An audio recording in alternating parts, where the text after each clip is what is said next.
In this video, we will proceed with the introduction to strings.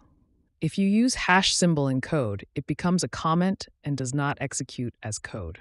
If you place the hash symbol before a line of code, you turn that line into a comment.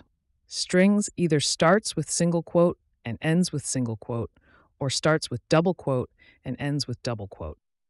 If a string starts with a single quote, you can use double quotes inside it. If a string starts with a double quote, you can use single quotes inside it.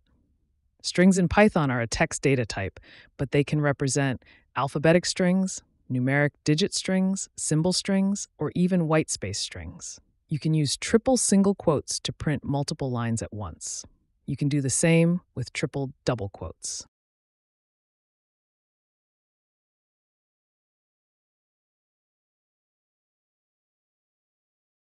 You can use the input function to create a variable and assign a value to it.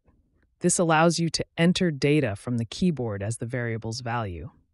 But remember, when you use the input function, whatever you type from the keyboard will be stored as a string, even if you type a digit. So, if you assign a digit using input and want to perform numerical operations, you must convert that variable to float or integer, because the variable is originally a string, specifically a digit string.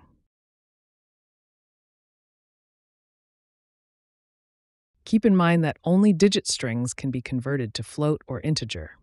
Other string types, such as alphabetic, symbolic, or whitespace strings, cannot be converted to float or integer.